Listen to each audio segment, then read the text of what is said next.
इस भयानक युद्ध को दोबारा भड़कते हुए देखकर दुनिया यह सोच रही है कि जब दोनों देशों के बीच सब कुछ ठीक होने लगा था तो फिर हालात यहां तक कैसे पहुंच गए। तो इस सवाल का जवाब 17 जून को अमेरिका और ईरान के बीच हुए अग्रीमेंट में लिखी गई शर्तों में है। उन्हीं शर्तों की कुछ लाइनों से ऐसी गलतफहमी पैदा हुई कि ईरान स्ट्रेट ऑफ हॉर्मूज को अपनी बपौती समझने लगा और अमेरिका को यह समझ नहीं आया कि आखिर अग्रीमेंट की इस बात पर उनका ध्यान कैसे नहीं गया। अब अमेरिका फंस गया है। ट्रंप एंड टीम की इस क्लेरिकल मिस्टेक और भाषाई समझ ने स्ट्रेट ऑफ हॉर्मूज को कुरुक्षेत्र का मैदान बना दिया है। अग्रीमेंट की इस कमी का पता अमेरिका को तब चला जब ईरान ने स्ट्रेट ऑफ हॉर्मूज से गुजरने वाले जहाजों को अनुमति लेने के लिए कहा। ईरान ने सभी जहाजों को अपने बताए समुद्री क्षेत्र से गुजरने का दबाव डाला और माना जा रहा है कि ऐसा करने वाले जहाजों से टोल वसूली होती। 6 जुलाई को 3 जहाजों ने ईरान से बात किए बगैर दक्षिणी हिस्से से गुजरने की कोशिश की थी, जिस पर ईरान ने हमला कर दिया था। इसी के जवाब में 7 और 8 जुलाई को अमेरिका ने ईरान पर बड़े हमले किए और सीजफायर को रद्द कर दिया था। अब सवाल यह है कि ईरान सीजफायर के बावजूद स्ट्रेट ऑफ हॉर्मूज से गुजरने वाले जहाजों पर हमले क्यों कर रहा है।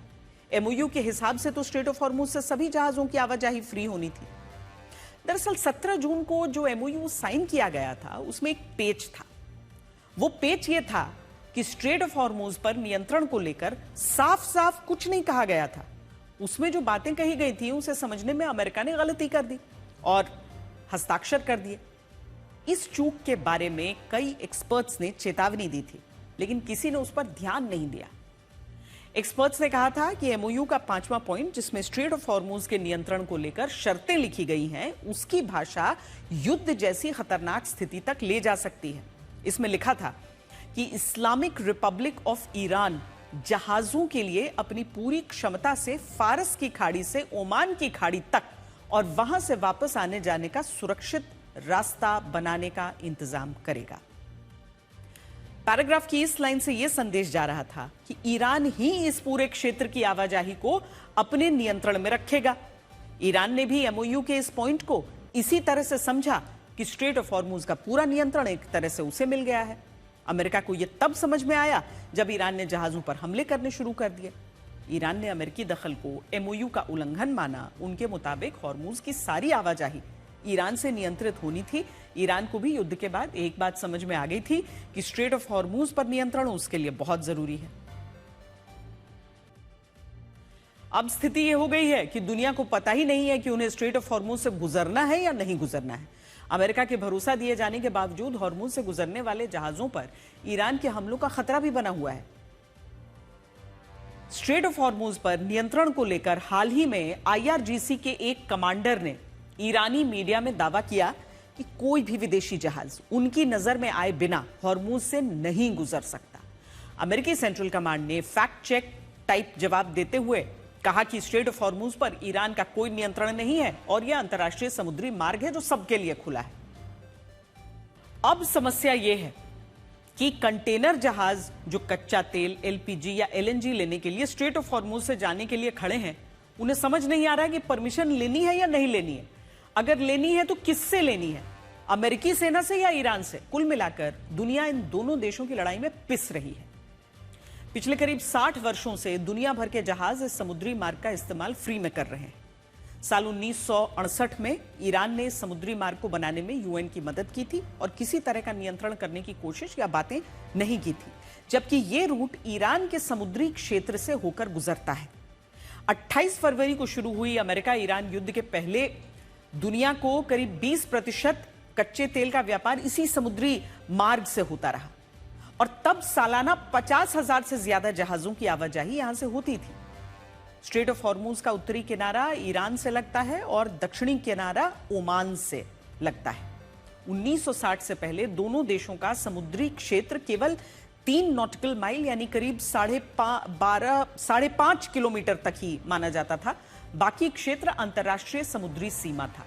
समुद्री कानूनों में बदलाव के बाद 1959 में ईरान ने और फिर 1972 में ओमान ने अपनी अपनी समुद्री सीमा को करीब 22 किलोमीटर तक कर लिया।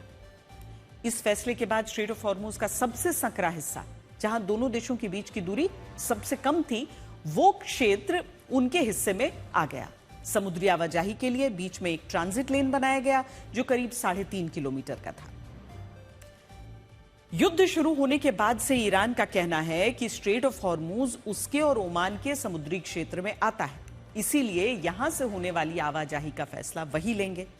अमेरिका इस पर तैयार नहीं है, वो इसे अंतर्राष्ट्रीय समुद्री मार्ग के तौर पर देखता है और इस पर किसी का नियंत्रण नहीं चाहता। अब दरअसल स्थिति यह बन गई है कि ईरान ने जहाजों को हॉर्मूज से गुजारने के लिए एक नया रूट बना दिया है जो उसके समुद्री क्षेत्र से केशम आइलैंड के पास से होकर जाता है। इसे आप उत्तरी मार्ग कह सकते हैं।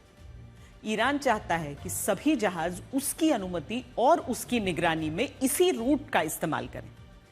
ऐसा हुआ तो कल को ईरान यहां से गुजरने वाले जहाजों से टोल वसूली कर सकता है।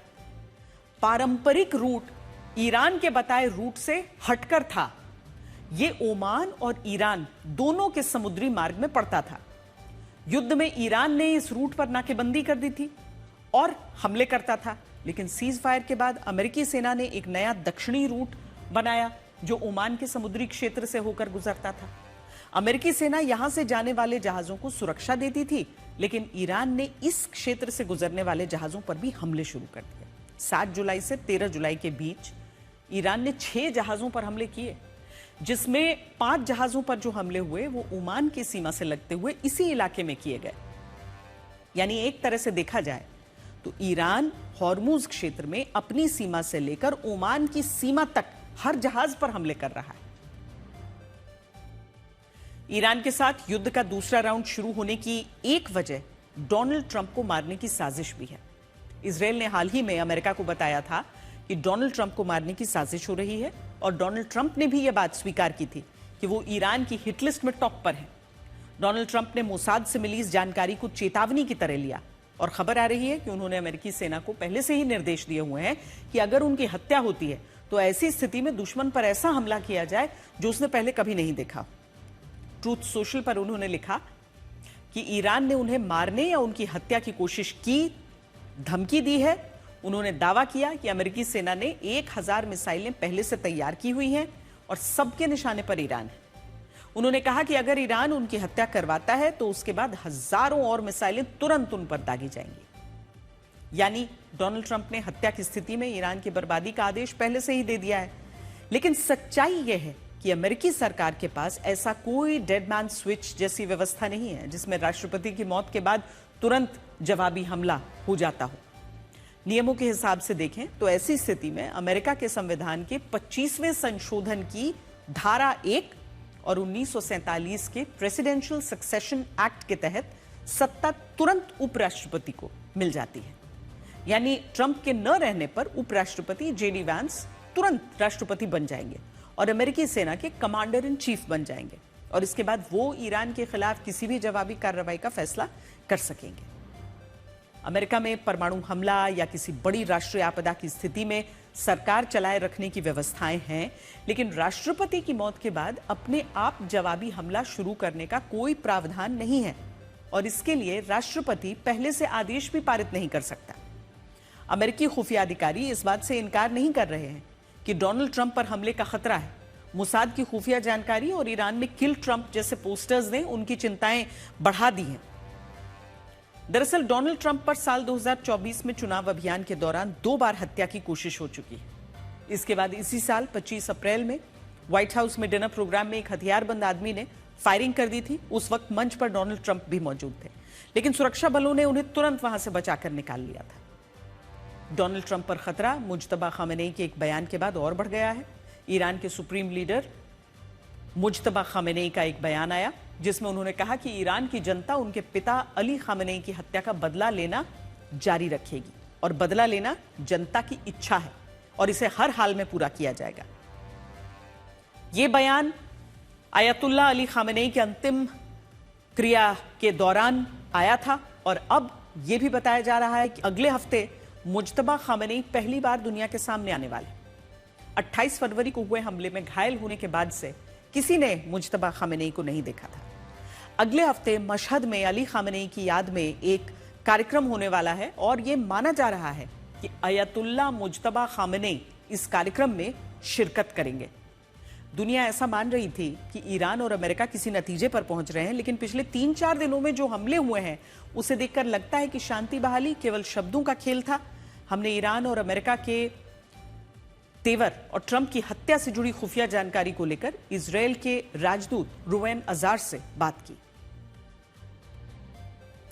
When peace was coming, when everybody was trying for a ceasefire, the so-called naysayers said that it will be Israel because of which there will be no peace in the region. But ultimately, it's been Iran and its strikes on the ships crossing Strait of Hormuz. How do you analyze the present situation? Well, first, namaste, and thank you, Shweta, for having me. I think it's very unfortunate that despite the fact that diplomacy was given a chance, the Iranian Revolutionary Guards are trying to completely derail this process by trying to impose a new reality on the world.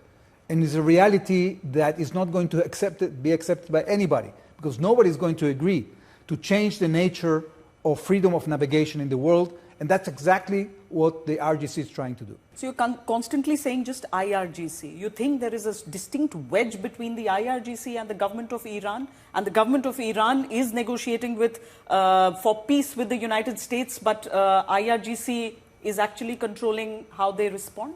Absolutely. This is the situation. And, when Khamenei was there, he was the most extreme leader, but he had everybody under his control. Right now, we have a situation in which the Revolutionary Guards are trying to prove that they are in control of the country. They are trying to intimidate the Gulf countries. But you see that at the end of the day, they are intimidated. And if they decide they want to attack again Israel, we are going to retaliate with full force. They know now that they are completely exposed. So I hope that they don't make that mistake again. Israel doesn't have any interest whatsoever to renew the war. But there is a distinct threat to Donald Trump, as there were reports that the Mossad had also said that probably top of the list. Well, we've seen already 2 attempts on the life of President Trump even before he got elected. Well, this guy. So it's not just after the Iran war, you're saying even before that he was. Absolutely. Absolutely, we've seen it. It was out in the news. There were attempts on his life, including one attempt in Mar-a-Lago that was initiated by an Iranian cell. So this is not new. The only thing that is happening now, as I said, that the propaganda war coming from Iran has been pumped up in the context of the burial ceremony of the so-called supreme leader, because they want to create motivation within their own ranks against, for the continuation of the war. But I think that even inside Iran, people are sick and tired of this.